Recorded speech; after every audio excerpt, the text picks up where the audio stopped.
So, Joe, in 1972, history and now takes place at UK from a basketball perspective. In 72, the university has a rule that all employees at 70 years old, it's mandatory that they have to step down from employment.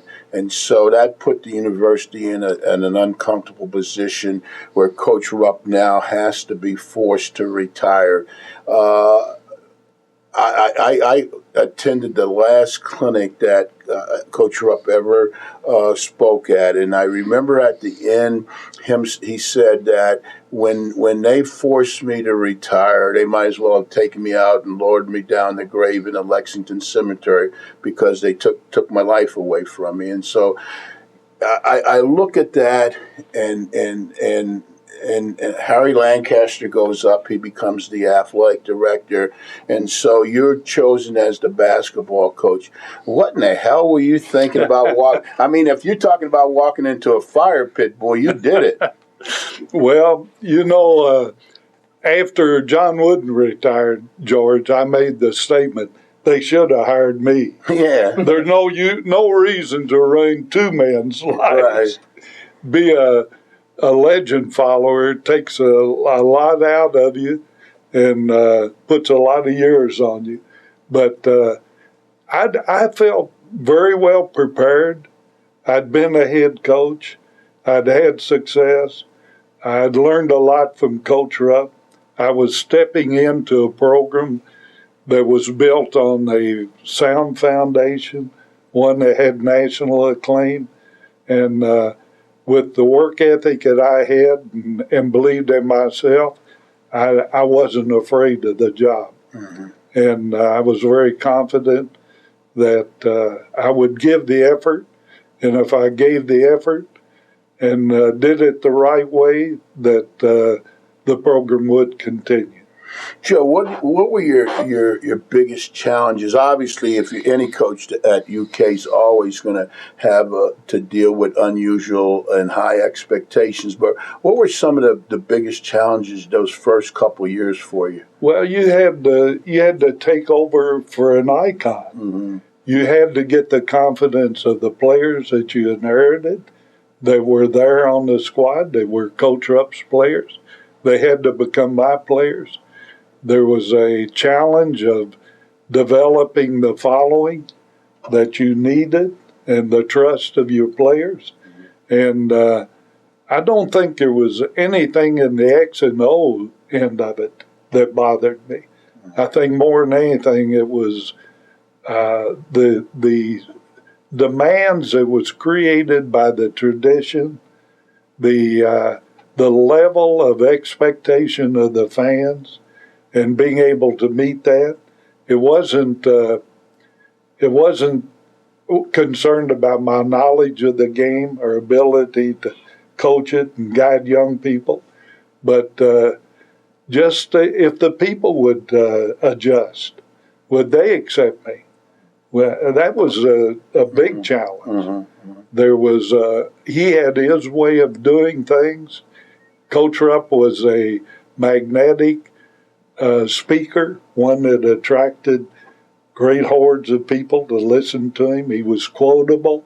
I wasn't. I wasn't colorful. I didn't have that reputation of 4 national championships, and I just had to start from scratch. And the acceptance by the fans was a big hurdle that I had. And I think in 75, going to the Final Four, playing in the championship game, gave me the credibility to win the fans over. Mm-hmm.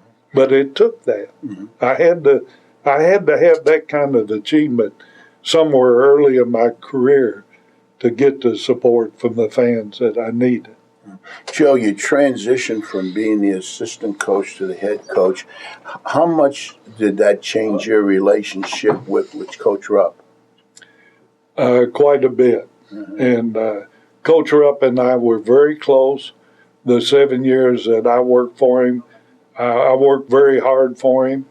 The 7 years before I came there, I think he had won one SEC championship and tied one. The 7 years that I recruited for him and helped in coaching, we won 6 of the 7 years. We won the championship. And he appreciated what I did. He gave me a free hand.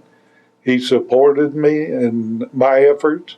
And even 3 years before he retired, he recommended that I be his successor. And he was very supportive of me, and I appreciate that. But Coach Rupp was a man that had been there 42 years. He was an icon. He was the coach at Kentucky. It was his program.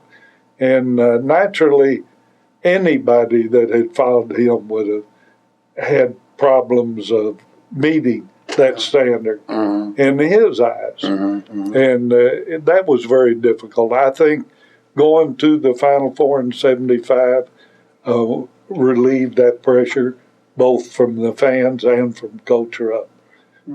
And, maybe our viewers don't understand the magnitude of the pressure.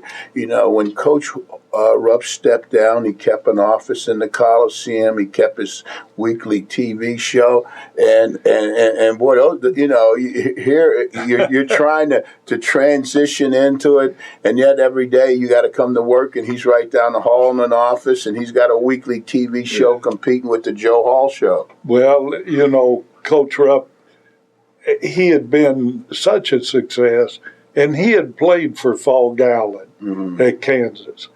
And when we'd go to Kansas to play Kansas, we'd go over to Fogg's house and sit and talk with Fogg. And Adolph was like a little boy in front of Fogg.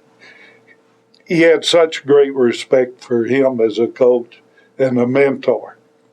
And when Fogg was forced out at Kansas, the newspaper article wrote that he had to be physically carried out of his office, and he was hanging on to the door jambs and scratching and clawing to stay in.